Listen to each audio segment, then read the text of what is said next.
Welcome back. Today I'm going to be crafting some spun cotton mushrooms. I'm going to show you my process, so let's get into it.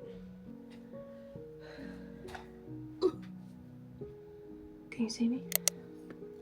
Before I get started, in the last video, actually it's not going to be the last video because there's going to be some other videos come out before you see this video.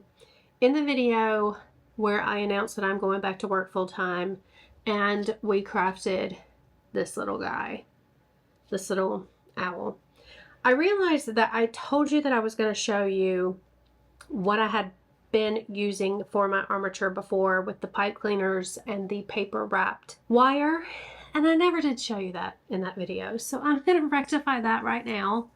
Let me just bring this whole mushroom over here. This is what I keep them in, and this is perfectly fine to use. Lots of people do use these types of things for their armatures, for their spun cotton crafts. I have just been doing them like this. This is going to be another little mouse. So basically, I have been doing almost like a little almond shape for their head, body, like a, I don't know, a blob shape for their body, and then hot gluing the arms and legs and tail on there. With this one, you don't have to use as much cotton. And the reason that I started liking this is, number one, I can get more of a authentic, to me, I just like how the mouse turns out in the end better with this method. With this method, I had been, and it's probably just me, it's probably a me thing, you know, but with this method I was just having to use a lot of cotton. And although, because in that last video I started out saying I don't have a lot of cotton, and then I proceeded to pull out all this cotton that I have. Honestly, a lot of this cotton, like this, you wouldn't use to spin. This you would use for more making shapes, like the feathers that I used for the owl. This is same thing. You would make shapes out of this if you were trying to craft some clothes or whatever for your spun cotton creations. This I did discover you can use as the spun cotton, but if you can see, there's like a texture to that. Can you see all those little like balls of fiber? Although there's nothing wrong with that. And I'm going to show you what it looks like with this mushroom here in a second. If you don't want that texture, you would want to use something more along the lines of what I was showing you with the cotton that I got from the medicine bottles and the cotton sliver. Cotton sliver is kind of pricey. I did order off of Amazon. It came in a very, very small amount. I mean, it came in a bag about that yay big. Not a lot of product at all, and it was about 30 bucks. So it is kind of pricey. You can also use cotton balls. Cotton balls is, again, I mean, it's not going to have that bulky texture like what I just showed you with the medical grade cotton, because that's what this is. This is medical grade cotton that like hospitals and doctors' offices buy. But the medical grade cotton, I'm getting off track here already. ADHD brain. I get very easily sidetracked. Armature. So this is pipe cleaners that you get to clean tobacco pipes. So they're not traditional pipe cleaners that you would normally use in crafting. They're a little bit different. They're longer. They're a little bit more bushier. They have a little bit of bulk to them. So that's what I was using for my bodies, for my mice.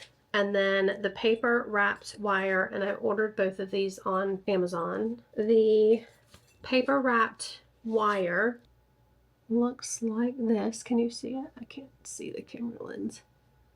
So it's just, I can leave a link to it down below because I do not remember the gauge, but it's just paper wrapped wire.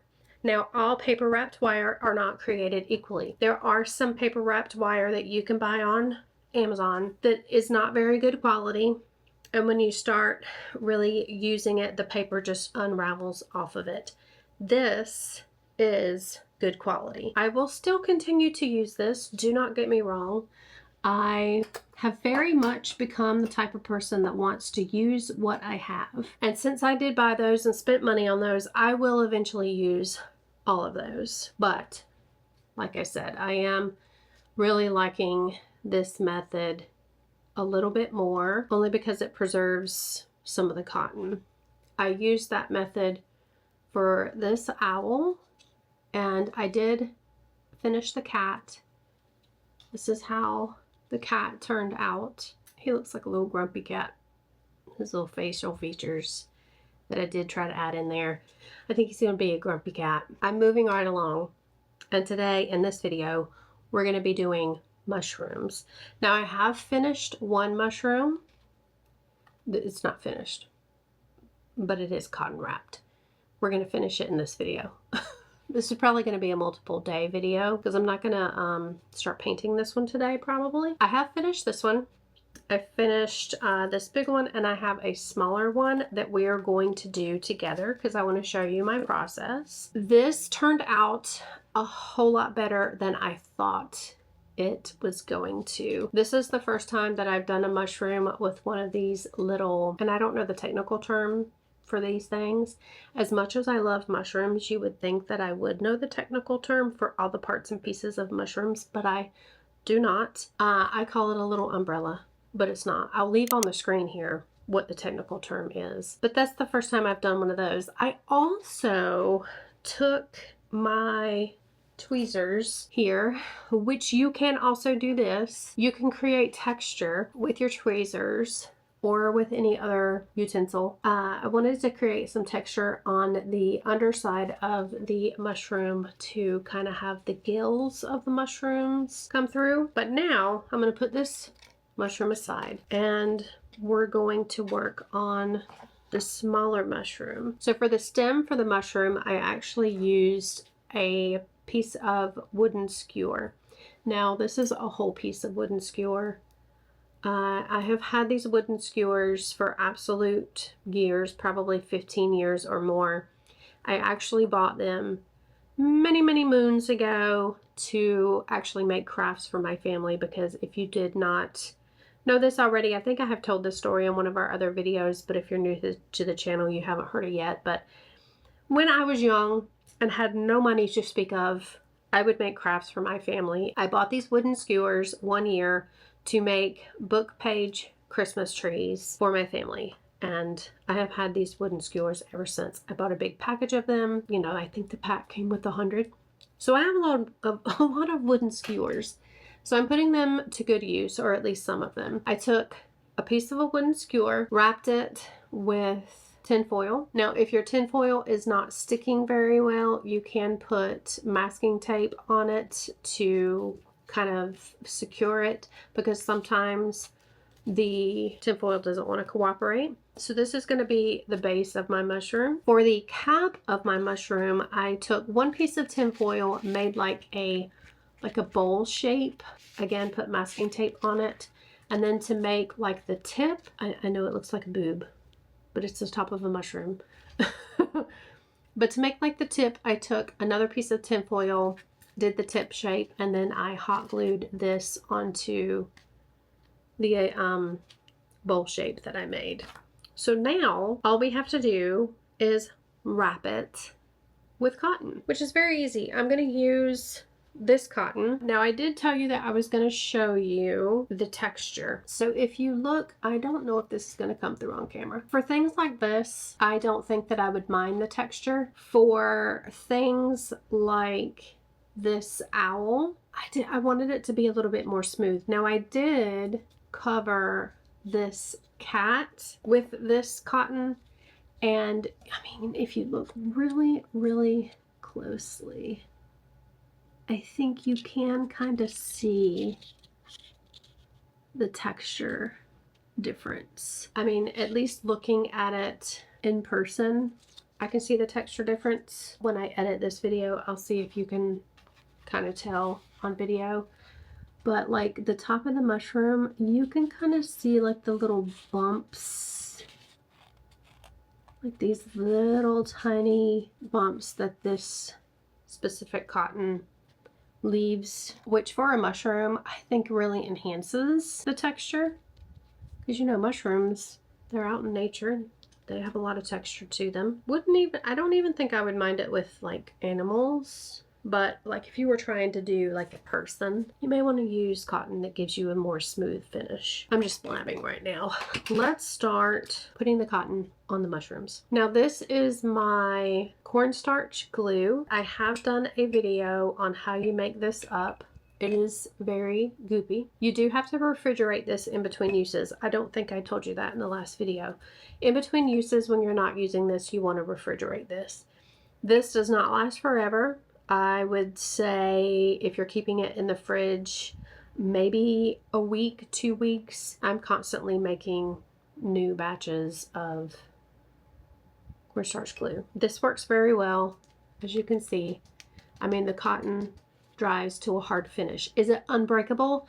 Absolutely not. If I wanted to break this, I could if I used enough force. It gives you like a paper mache type feel. Let's start spinning our cotton. I'm gonna just kind of get me some cotton ready here. Now, for watching a lot of other crafters on YouTube that do the spun cotton, some people mix water with school glue, which you can also do. The benefit to this is your fingers don't really stick to this as much as it would stick to school glue mixed with water. So that's the benefit of this.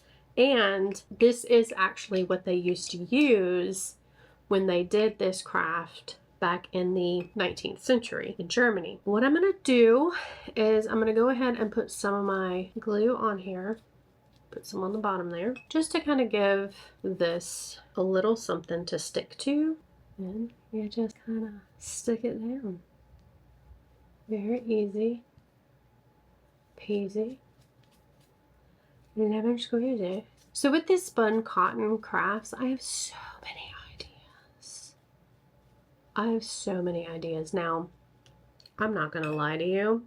I absolutely love my little mice. I love the mice. I will always love the mice, but I am trying to venture out, do some different types of things, because like I said in that video, not everybody likes mice. Some people are scared of mice. I'm sure there's a phobia having to do with mice. Somewhere out there in the world, there's a phobia for everything. So I am just trying to stretch my crafting skills and venture out and try some new things. Now you can also do like what I'm doing and smooth it out with your fingers. And what I like, it's not sticky. This is not sticky. I mean, of course the cotton is going to stick to your fingers like so because your fingers are wet, but it's not like sticky icky, if you know what I mean. Now I don't really mind if this is like gets bulky or anything like that, because you know it's going to be a mushroom. Sometimes mushrooms are bulky. Okay, we're gonna stick that down.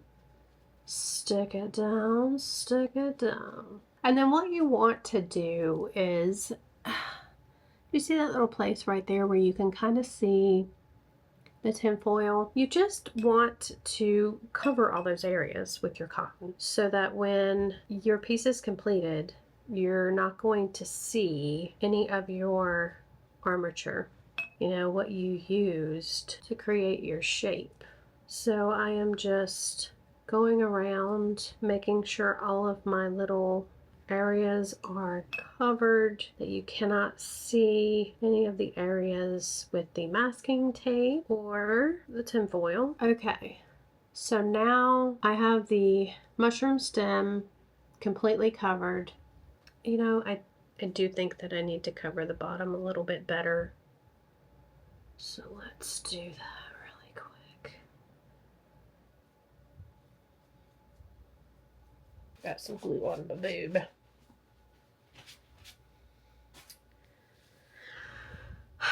Casualty.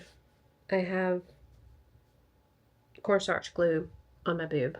I now have my mushroom stem covered. I am happy with it. But before I make the, whatever this thing is called, umbrella for the stem, I'm going to go ahead and set that to the side and start working on wrapping my mushroom top. The reason I'm doing that is because if I went ahead and did the umbrella for the stem and I laid it down, it would squish it. So we're going to do that last. I'm going to go ahead and get some glue in our mushroom. We're just going to lay some in there. And then we're just going to glue our life away.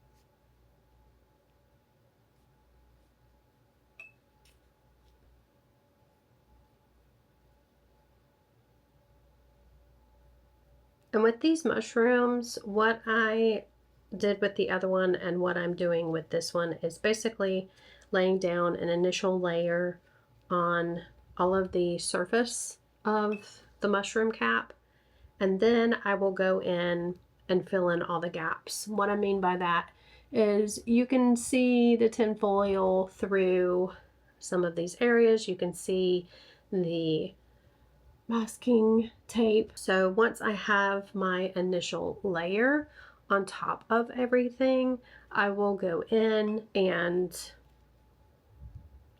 bulk it up. Now again, you can take your fingers and smooth edges, smooth the top, just to make sure you don't have any air bubbles in there. Now I have my first initial layer on my mushroom. So now I'm going to start bulking it up a little bit. Now I do have paper towels here that I usually keep handy, because although your fingers don't get sticky, they're not sticky, they do get wet. So if you know you have issues with texture, hopefully you're able to do this craft, because it is a lot of fun. I've really found a lot of joy in this craft, because I'm going to be honest with you guys. I've done a lot of crafts through the years. I have done canvases. I've done canvases with acrylic paints. I've drawn and used markers to color. I have done crafts with book pages, which, don't get me wrong, I still love. I still have lots of plans to do a lot of crafting with book pages. I have actually been to Goodwill and bought lots of books for that specific thing. But this craft, this is something that I have fallen head over heels in love with. Could never see myself losing interest in this medium. I am happy with the mushroom top. I'm going to work on the inside. So what I'm going to do, I'm going to take this long piece here. I'm going to put all this up in my little jar. I'm going to try to tear, let me think here. I'm going to cut this in half because I want to use this big piece for the inside for my gills. And I'm going to kind of try to tear thin pieces. This portion I'm going to use as my little umbrella for the mushroom. I am going to tear it in half. I'm going to use this portion here, but I'm going to set that to the side. I'm going to keep this over here just in case I need it. And I am going to lay these pieces in here, and I'm going to glue them down like so. And I'm going to try to kind of manipulate them to be the gills. I think probably just 2 layers will be fine. You can use your paintbrush to kind of shape your cotton as well. But what I have found really helpful is using, what are these things called? Tweezers. So I'm just going around and making a kind of indentation on the sides. Can you see that?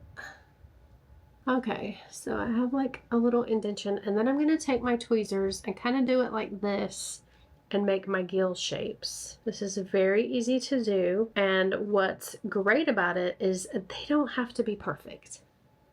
Can you see those? Yeah, they do not have to be perfect, and they don't have to be like, they could be squiggly. I mean, you know, they're mushroom gills. And sometimes that happens, like you can see that coming out. Just smooth it back down. It's fine. While everything is still wet, it is easily fixable and manipulatable.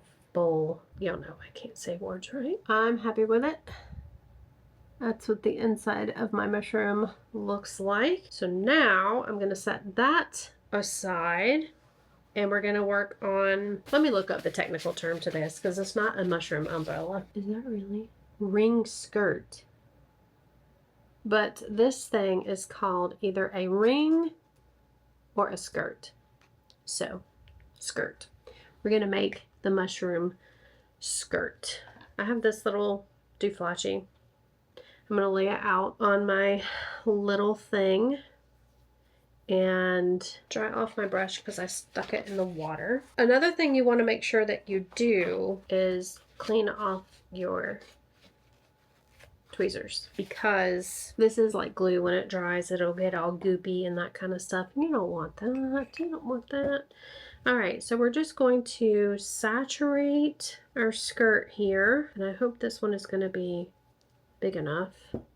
If not, I'll have to get a bigger piece of cotton. But we've got one side saturated. We're going to flip this over and we're going to saturate the other side, because you want to make sure that all of the cotton fibers are completely saturated. And this is just a silicone mat. I love these silicone mats. I did order them on Amazon. I'll try to leave a link, which there is a link to our Amazon storefront in our bio. All of the stuff that I use for the house, anything that I've ever ordered from Amazon for the house, for crafting, for whatever, this house and the last house, I have listed on our Amazon storefront. All right, so you have all of the fibers saturated. I do think that this is kind of big, but that's okay. We can kind of manipulate this a little bit. You can tear it if it's too big.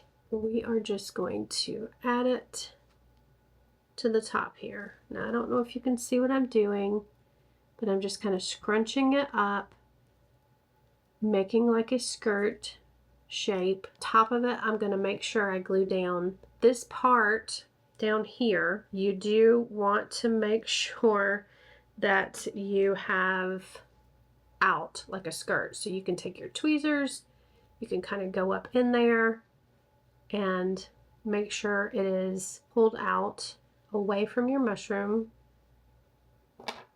like a skirt. I'm going to put some glue at the top here to really stick that down. I'm going to take my tweezers and go around. I think I'm happy with this, if you can see that. Now, what we're going to do at this point is we're going to put it in my dehydrator. All right, this is my dehydrator. I got it on Amazon and I have really liked this for my spun cotton crafts. You can also use it for clay. Anything that you've painted, you want to dry quickly, you can put it in a dehydrator. Of course, you can also use the dehydrator to dehydrate food if you wanted to use it for that. But I did make this investment because honestly, I was tired of using our oven. I think I just hit your leg, I'm sorry. What has been recommended, and it depends on your oven, and it also probably depends on what country you live in, because different appliances from other countries may work a little bit differently. I'm here in America, and what I used to do was I would turn my oven to 200, and once it got up to temp, I would turn the oven off, put my piece in the oven, and just let it dry that way. You can do that. Sometimes it doesn't get them completely dry. So what I love about this is I can turn it on and just let it go, and it's not going to ever really burn your items. So that's why I love it so much. I'm gonna get my mushroom cap over here and This does come with different trays. I just have this one tray because I'm usually just drying my pieces.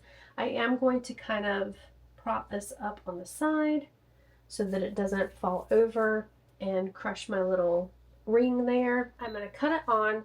Temperature, I usually turn it up to 140, and then for time, it's on here for 8 hours, but I mean, you can put it on there for 45 minutes. So I'm going to put it on there for 45 minutes and check on it periodically.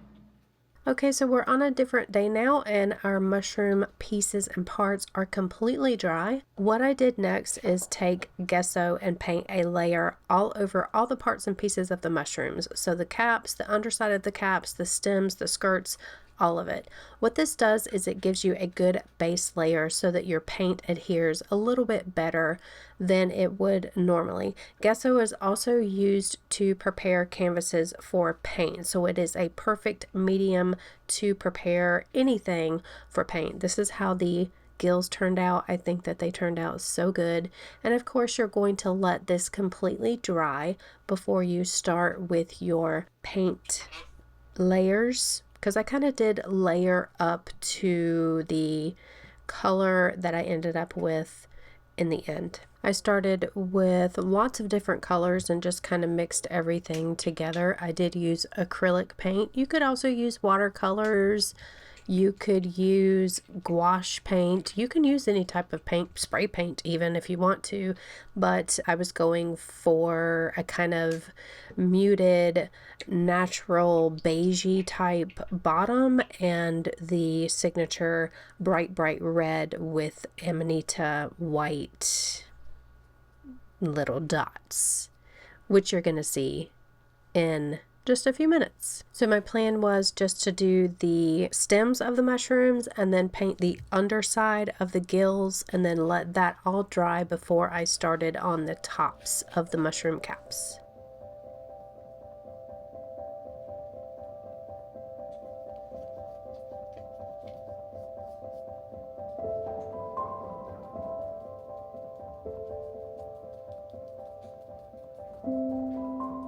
Okay.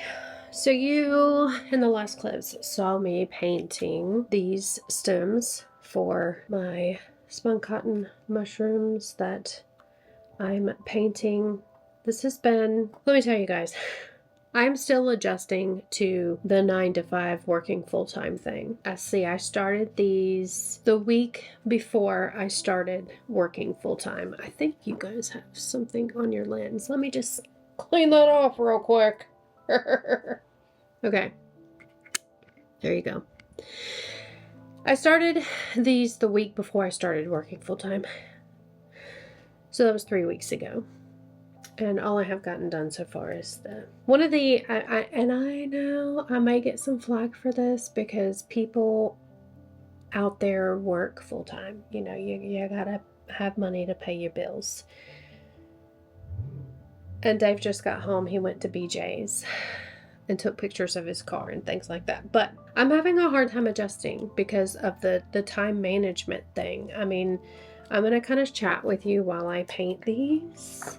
I've painted the undersides. I'm going to paint the tops. Yeah, I've had a hard time adjusting to the time management thing. It was very nice for 3.5 years to have my time be my own and not be a slave to punching a time clock.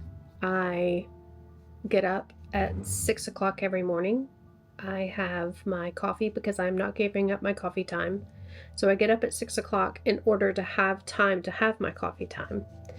And I normally drink 2 cups of coffee in the morning and then I get ready for work. I leave the house by 7:30. Now this is if I'm working at the office that's closest to our house. If I'm working at the office in Claremont, that is an hour away from us, so I do have to get up at like 5:30 for that. I'm at the office all day. I do get to come home for lunch some days, but I literally only have about half an hour here at the house to eat really quick and then go right back to work. And then I'm getting off. I've been getting home about 5:30 every day. So 5:30, 6:30, 7:30, 8:30, 9:30. That gives me about 4.5 hours because I do try to get in the bed by 10. so that I can get an adequate amount of sleep before I have to get up and do it all again the next day. Yeah, it's been really hard for me adjusting to giving so much time to a company to earn a paycheck.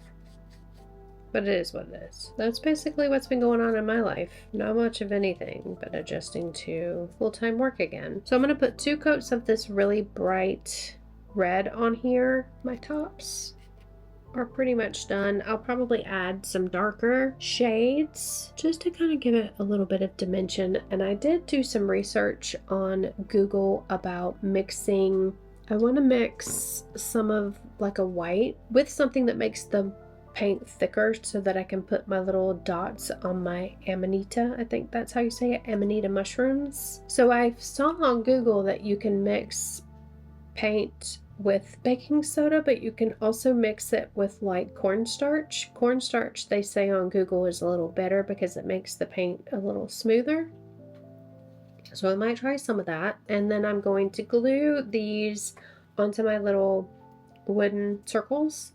And then I'm gonna add some, I mean, maybe I'll go outside and get some actual dirt, but I want to add some, you know, dirt to the bottom of the mushrooms or something that looks like dirt, and some moss. I'm gonna let these dry a little bit and then we'll come back and add some more details.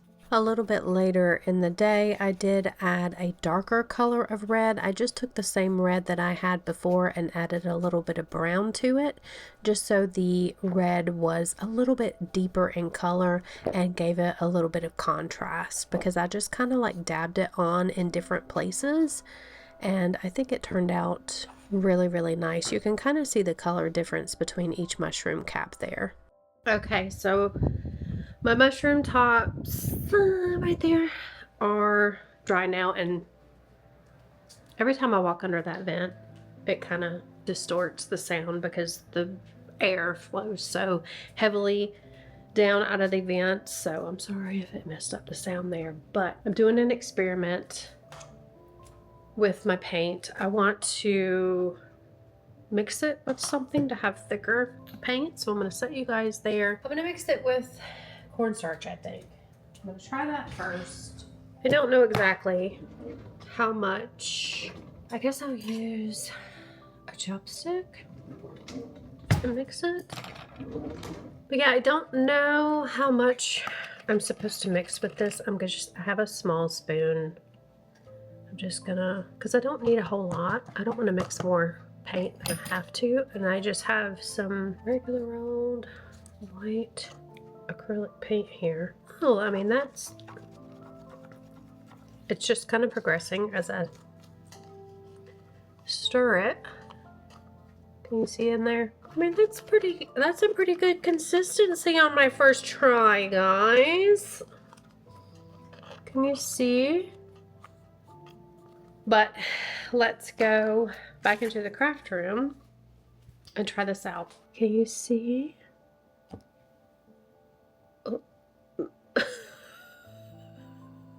Can you see how thick the paint is? I don't even know where to put my hand. So I'm just, yeah. I want it to be, you know, kind of thick. And I'm just going to put dots all over. Big ones, small ones, tiny ones.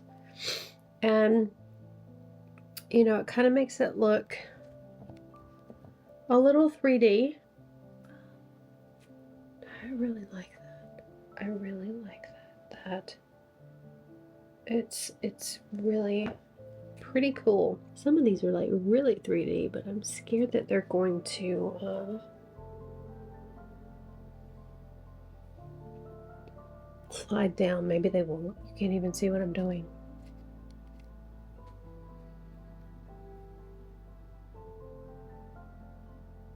Now I'm going to wait for these little mushroom tops here to dry. We'll come back to this once this dries and continue with the magical mushrooms. I know that it's obvious, but I did the caps and the stems separately because I knew they would be a lot easier to paint if I did them separately and then just glued them together. So I used my Gorilla hot glue sticks because they do stick a little bit better than just traditional hot glue sticks, and glued my stems onto my caps. I decided to add a little bit of glitter on the tops of the mushrooms. I do have some antiqued mica glitter that I ordered from Amazon like a year ago, and I just brushed the tops with Mod Podge and sprinkled the mica glitter on top of that, and then set them aside to dry.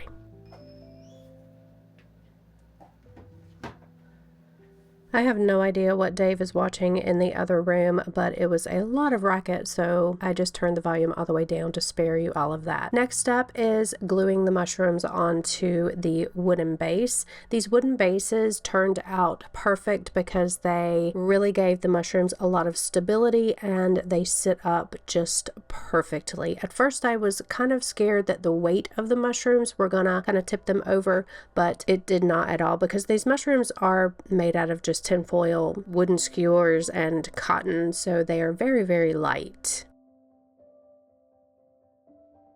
Okay, so we're settling in for the night and we're going to watch some YouTube. I have my mushrooms up until this point. I am going to be adding some of the little beads.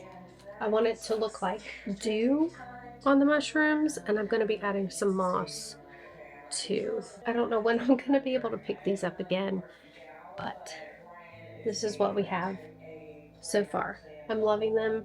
I think they are so cute. I think they look very magical.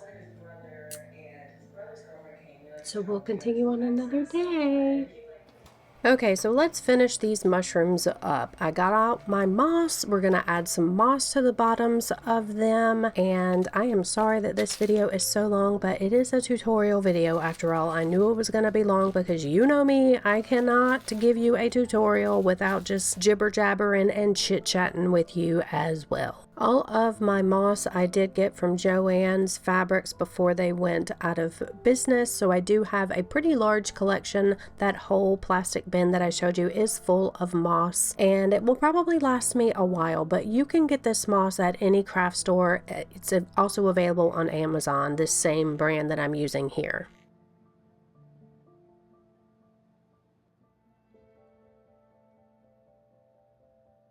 Now, of course, this last step is optional. I am just doing this because I have the resin to do it. I've had this resin for quite a while now and have not played around with it. And since this is my first kind of prototype of these mushrooms, I wanted to just kind of play around with some of the details. I did want to use those little glass beads because I thought that they're kind of iridescent, and I thought that they would be kind of reminiscent of dew. So I wanted to mix the UV resin with those beads and kind of just drizzle them over the mushrooms. Again, this is totally experimental. I have never in my life worked with resin. When you do work with resin, you want to be very careful and use gloves because resin is very, it's a chemical reaction, so you want to take precautions. I'm using my reading glasses as kind of my eye safety. You do want to wear eye safety. Most of the time you want to wear a mask with UV resin. It doesn't really put out a lot of odor or chemically smell, but if you're using resin where you mix a part A and a part B, you definitely want to use a good N95 mask with that. Again, experimental. I was trying to use an eyedropper to get out the resin, but that was not working, so I just kind of poured it into these little cups that I have that I also got on Amazon.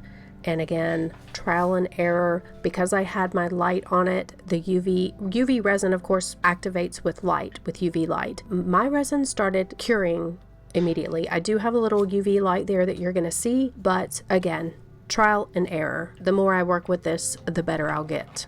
that's my philosophy anyway. Resin is something that I really want to work with a lot in art projects in the future. I have so many ideas, but what I did was just poured those iridescent beads into the resin, stirred them around with one of my little skewers, and I was going to use this skewer to kind of drizzle them on the mushrooms. Another thing which I kind of figured out later, you know, hindsight, I do think that because I had the resin so close to the UV light, maybe that is why it started kind of curing in the little plastic container that I had it in. I don't know, but next time I use resin, or at least UV resin, I need to have a little bit better setup, need to prepare a little bit better than what I did here.